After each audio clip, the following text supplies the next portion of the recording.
ನಮಸ್ಕಾರ ರೈತ ಬಾಂಧವರೇ. ಇವತ್ತು ಮುಖ್ಯವಾದ ವಿಷಯವನ್ನು ನಿಮಗೆ ತಿಳಿಸ್ಬೇಕಂತಂದೇಳಿ ವಿಡಿಯೋ ಮಾಡ್ತಾ ಇದ್ದೀನಿ. ಈ ಕೆಲವೊಬ್ಬರು ರೈತರು ಏನು ಮಾಡ್ತಾರೆ ಅಂದರೆ, ಈ ಮರಗಳಲ್ಲಾಗಲಿ ಹೊಲ್ದ ಹತ್ರ ಮರಗಳು ಇರ್ತವೆ, ಅಲ್ಲಿ ಜೇನು ಕಟ್ತಾ ಇರುತ್ತೆ, ಜೇನುಟ್ಟು. ನೀವೇನು ಮಾಡಿಬಿಡ್ತೀರಿ, ಅದನ್ನು ಬೆಂಕಿ ಹಾಕಿ ಅಳಿಸೋದು, ಹೊಗೆ ಹಾಕಿ ಅಳಿಸೋದು, ಅದನ್ನು ಕೆಡಿಸೋದು, ಈ ರೀತಿ ಹುಳುಗಳ್ನ ಸಾಯಿಸೋದು. ಈ ರೀತಿ ರಾತ್ರಿ ಟೈಮಲ್ಲಿ ಹೋಗಿ ನೀವು ಅವನ್ನ ಹುಳುಗಳ್ನ ಸಾಯಿಸ್ತಾ ಇರ್ತೀರ. ನಮಗೇನಾದರೂ ಅವು ಅಪಾಯ ಉಂಟು ಮಾಡ್ತಾವೆ ಅಂತಂದೇಳಿ ಆ ಭಯಕ್ಕೆ ನೀವೇ ಮಾಡ್ತೀರಿ ಅಂದರೆ ಅವುಗಳನ್ನು ಕೊಲ್ತಕ್ಕಂಥ ಕೆಲಸವನ್ನು ಮಾಡೋಕ್ಕೆ ಮುಂದಾಗಿಬಿಡ್ತೀರ. ಇದು ದೊಡ್ಡ ತಪ್ಪು ರೈತರು ಮಾಡೋದು. ಏನಪ್ಪ ಅಂದರೆ, ಜೇನು ಹುಳುಗಳು ಇರ್ತಾವಲ್ಲ, ಅವು ರೈತ ಮಿತ್ರ ಹುಳುಗಳವು. ಅವನ್ನ ಯಾವತ್ತೂ ನಾವು ಅದನ್ನು ಸಾಯಿಸ್ತಕ್ಕಂಥ ಪ್ರಯತ್ನವನ್ನು ಮಾಡಬಾರ್ದು. ಯಾಕಪ್ಪ ಅಂದರೆ, ನಿಮಗೊಂದು ಗೊತ್ತಿಲ್ಲ ಅನಿಸುತ್ತೆ, ಬಹುತೇಕ ಜನರಿಗೆ ಜೇನು ಹುಳುಗಳು ಇಲ್ಲ ಅಂದರೆ ಯಾವುದೇ ಥರದ ಬೆಳೆಗಳನ್ನು ಬೆಳಿಲಿಕ್ಕೆ ಸಾಧ್ಯನೇ ಇಲ್ಲ. ಬೆಳೆಗಳು ಅದು ಬರೋದೇ ಇಲ್ಲ. ಯಾಕಪ್ಪ ಅಂದರೆ, ಜೇನು ಹುಳುಗಳು ಒಂದು ಪರಾಗಸ್ಪರ್ಶವನ್ನು ಮಾಡುತ್ತೆ. ಪರಾಗಸ್ಪರ್ಶವನ್ನು ಮಾಡಿದಾಗ ಅದರಲ್ಲಿರ್ತಕ್ಕಂಥ ಮಕರಂದವನ್ನು ಹೀರಿದಾಗ ಮಾತ್ರ ಯಾವುದೇ ಒಂದು ಅಡಿಕೆ ಆಗಲಿ, ತೆಂಗಾಗಲಿ, ಯಾವ್ದಾರ ಹೂವಾಗಲಿ, ಯಾವುದೇ ಆದ್ರೂ ಅದು ಕಾಯಿ ಆಗಲಿಕ್ಕೆ ಸಾಧ್ಯ. ಜೇನು ಹುಳುಗಳು ಪರಾಗಸ್ಪರ್ಶ ಮಾಡಲಿಲ್ಲ ಅಂದರೆ ಅದು ಯಾವತ್ತೂ ಅದು ಕಾಯಿ ಬಿಡಲಿಕ್ಕೆ ಅಷ್ಟೊಂದು ಸಾಧ್ಯನೇ ಇಲ್ಲ. ಅದು ಹಂಗಾಗಿ ಜೇನು ಹುಳುಗಳು ಇದ್ರೆ ಮಾತ್ರ ನಮಗೆ ಉತ್ತಮ ಇಳುವರಿ ಪಡಲಿಕ್ಕೆ ಸಾಧ್ಯ. ಅದು ಪರಾಗಸ್ಪರ್ಶ ಮಾಡಿ ಅದರಲ್ಲಿರ್ತಕ್ಕಂಥ ಮಕರಂದವನ್ನು ಹೀರಿ ಅದು ಹೋಗಿ ತನ್ನ ಹುಟ್ಟಲ್ಲಿ ಇಟ್ಟು ಅದು ಜೇನುತುಪ್ಪವನ್ನಾಗಿ ಅದು ಕನ್ವರ್ಟ್ ಮಾಡುತ್ತೆ ಅದು ಯಾವಾಗಲೂ. ಅದಕ್ಕೆ ಜೇನು ಹುಳುಗಳು ಯಾವತ್ತು ರೈತ ಮಿತ್ರ ಹುಳ. ಅದನ್ನು ನಾವು ಯಾವಾಗ ಸಾಯಿಸೋದಕ್ಕೆ ಪ್ರಯತ್ನ ಪಡ್ತೀವಿ ಆವಾಗ ಗಣನೀಯವಾಗಿ ಇಳುವರಿ ನಮ್ಮ ಕಡಿಮೆ ಆಗ್ತಾ ಹೋಗುತ್ತೆ.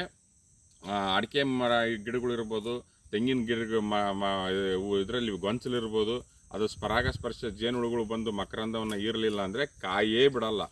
ಇದು ಭಾಳ ಜನಕ್ಕೆ ಗೊತ್ತಿಲ್ಲ ಅನಿಸುತ್ತೆ. ಹಾಗಾಗಿ ಇಲ್ಲಿ ನಮ್ಮ ತೋಟದಲ್ಲಿ ಆ ಹುಳುಗಳು ಮಕರಂದವನ್ನು ಹೀರ್ತಾ ಇದ್ದಾವೆ. ಅವು ಗೊಂಚಲಲ್ಲಿ ಯಾವ ರೀತಿ ಇರ್ತಾ ಇದ್ದಾವೆ, ಆ ಸುವಾಸನೆ ಬರ್ತಾ ಇರುತ್ತೆ. ಅಡಿಕೆ ಹಿಂಗಾರ ಹೊಡೆದಾಗ ಸುವಾಸನೆ ಬರ್ತಾ ಇರುತ್ತೆ.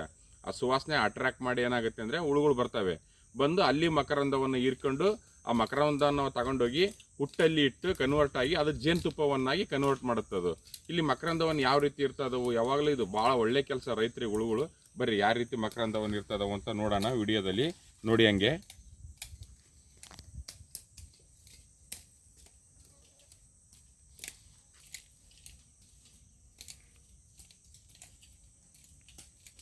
ಕಾಣ್ತಾ ಇರ್ಬೋದು ರೈತರೆ ನಿಮಗೆ.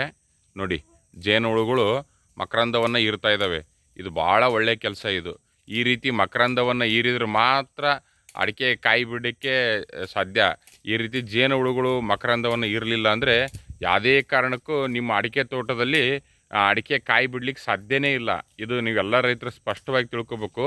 ಅದಕ್ಕೆ ನಾನು ಏನಪ್ಪ ಹೇಳೋದು ಅಂದರೆ, ಯಾವತ್ತು ಜೇನು ಹುಳುಗಳನ್ನು ನಾಶ ಮಾಡ್ತಕ್ಕಂಥ ಕೆಲಸ ಯಾವತ್ತೂ ಮಾಡಬೇಡ್ರಿ ರೈತರು. ಅದು ರೈತ ಮಿತ್ರ ಹುಳು. ಅದು ಇಲ್ಲದೆ ಹೋದರೆ ಯಾವುದೇ ಥರದ ಬೆಳೆಯನ್ನು ಬೆಳಲಿಕ್ಕೆ ಸಾಧ್ಯ ಇಲ್ಲ ಅಂತಂದು ಹೇಳಿ ನಿಮಗೆ ಮನವರಿಕೆ ಮಾಡಿಕೊಡ್ತಾ ಇದ್ದೀನಿ.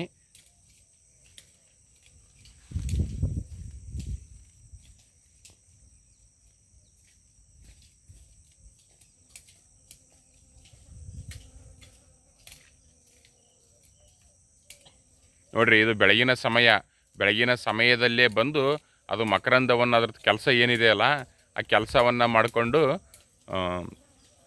ಅದು ತನ್ನ ಗೂಡಿಗೆ ಹೋಗುತ್ತೆ. ಎಷ್ಟು ಒಂದು ಕಾಯಕ ಪ್ರಜ್ಞೆ ಈ ಹುಳುಗಳಿಗಿದೆ ನೋಡಿ. ಬೆಳಗ್ಗೆ ಎದ್ದ ತಕ್ಷಣವೇ ಬಂದು ಮಕರಂದವನ್ನು ಇರ್ತದವೆ ಅಡಿಕೆ ಗೊಂಚಲಲ್ಲಿ. ನಾವೇನು ಮಾಡ್ತಾವಪ್ಪ ಅಂದರೆ ಇವನು ಬೆಂಕಿ ಹಾಕಿ ಕೆಡಿಸೋದು, ಹೊಗೆ ಹಾಕಿ ಕೆಡಿಸೋದು, ಆ ಇರ್ತಕ್ಕಂಥ ಜೇನುತುಪ್ಪವನ್ನು ನಾವು ತಿನ್ನೋದು. ಈ ರೀತಿ ಮಾಡ್ತಾ ಇರ್ತೀವಿ ನೋಡಿರಿ. ಆ ಕೆಲಸಗಳನ್ನ ಆ ರೀತಿ ಮಾಡ್ತಾಯಿದ್ದಾರೆ. ಈ ಥರ ಮಾಡಿದ್ರೆ ಮಾತ್ರ ಕಾಯಿ ಬಿಡುತ್ತೆ. ನೀವು ತಲೆಯಲ್ಲಿಟ್ಕೊಳ್ಳಿ ರೈತರು. ಇಲ್ಲ ಅಂದರೆ ಕಾಯಿ ಬಿಡ್ಲಿಕ್ಕೆ ಸಾಧ್ಯನೇ ಇಲ್ಲ. ಅದೇ ಬೆಳೆ ಆದರೂ ಅಷ್ಟೇ. ಜೇನು ಹುಳುಗಳು ಇಲ್ಲ ಅಂದರೆ ನಿಮಗೆ ಇಳುವರಿ ಬರಲ್ಲ, ಕಾಯಿ ಬಿಡಲಿಕ್ಕೆ ಸಾಧ್ಯ ಇಲ್ಲ.